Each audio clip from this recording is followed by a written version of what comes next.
lily which, having a long stalk, rose up above her breast. After this I rushed away and suddenly met that savage king Rezu, whom I slew a few days gone. At him I went with the axe, wondering whether he would put up a better fight this second time." "And did he, Umslopogaas?" "Nay, but I think he felt me, for he turned and fled, and when I tried to follow I could not see him. So I ran on, and presently who should I find but Baleka, Baleka, Chaka's sister, who, repeat it not, Macumazahn, was my mother. And Macumazahn, she saw me, yes, though I was but little when last she looked on me, who now am great and grim.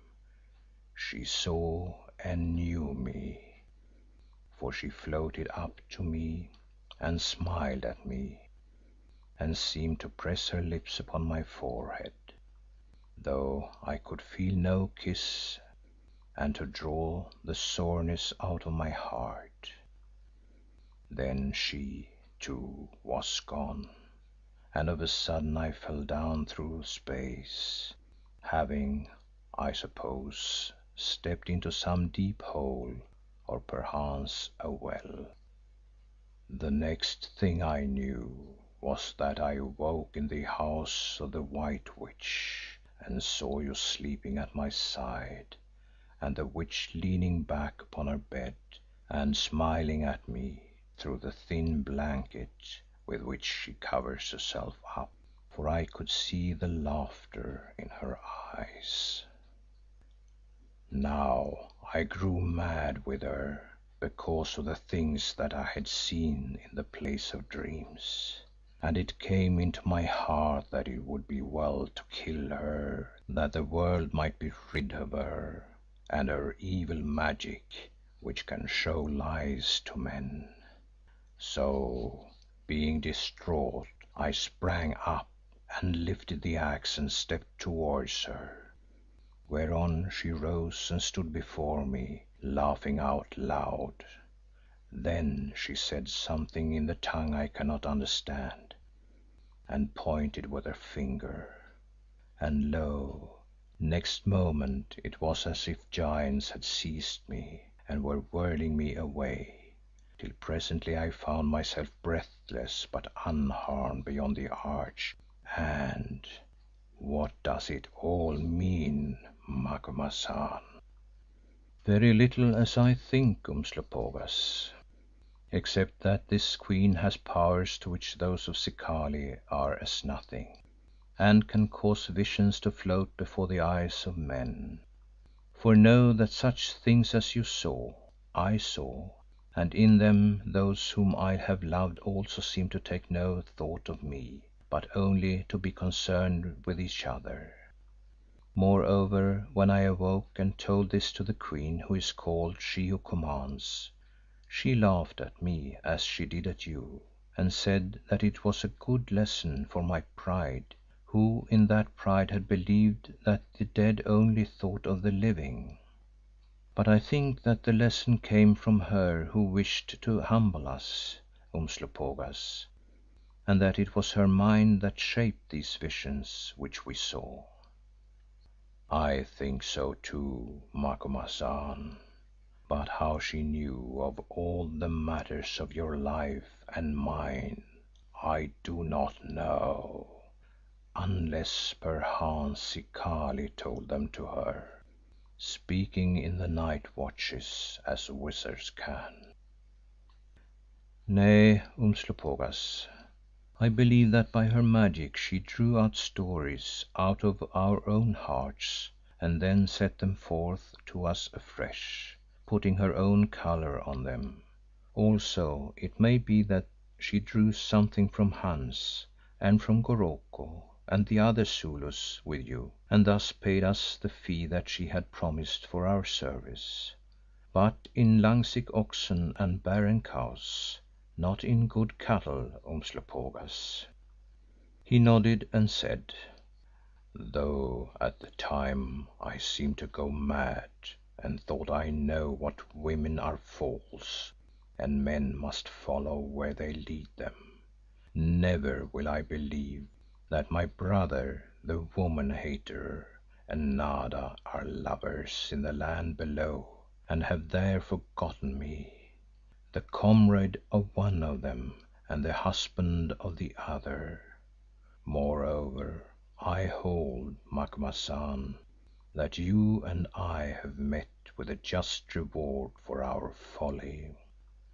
We have sought to look through the bottom of the graves at things which the great in heaven above did not mean that men should see, and now that we have seen we are unhappier than we were, since such dreams burn themselves upon the heart as a red hot iron burns the hide of an ox, so that the hair will never grow again where it has been and the hide is marred. To you, watcher by night, I say, content yourself with your watching and whatever it may bring to you in fame and wealth.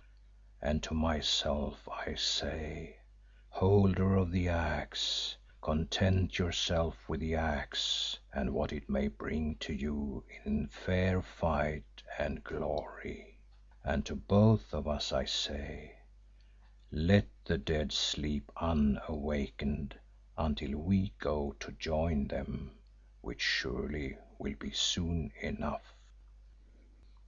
Good words, Umslopogaas, but they should have been spoken ere ever we set out on this journey. "Not so, Macumazahn, since that journey we were fated to make to save one who lies yonder, the Lady Sad Eyes, and, as they tell me, is well again. Also Zikali willed it, and who can resist the will of the Opener of Roads?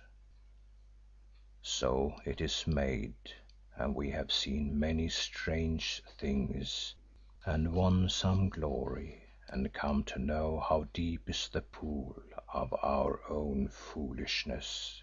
Who thought that we could search out the secrets of death, and there have only found those of a witch's mind and venom, reflected as in water.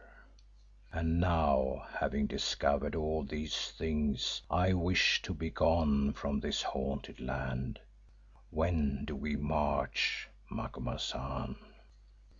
"Tomorrow morning, I believe, if the Lady Sad Eyes and the others are well enough, as She who commands says they will be." "Good. Then I would sleep who am more weary than I was after I had killed Rezu in the battle on the mountain." "Yes," I answered, "since it is harder to fight ghosts than men, and dreams, if they be bad, are more dreadful than deeds. Good night, Umslopogaas." He went, and I too went to see how it fared with Inez. I found that she was fast asleep, but in a quite different sleep to that into which Ayesha seemed to have plunged her. Now it was absolutely natural, and looking at her lying there upon the bed, I thought how young and healthy was her appearance. The women in charge of her also told me that she had awakened at the hour appointed by She who commands, as it seemed, quite well and very hungry, although she appeared to be puzzled by her surroundings. After she had eaten, they added that she had sung a song, which was probably a hymn, and prayed upon her knees, making signs upon her breast, and then gone quietly to bed. My anxiety relieved as regards Inez, I returned to my own quarters. Not feeling inclined for slumber, however, instead of turning in I sat at the doorway, contemplating the beauty of the night while I watched the countless fire flies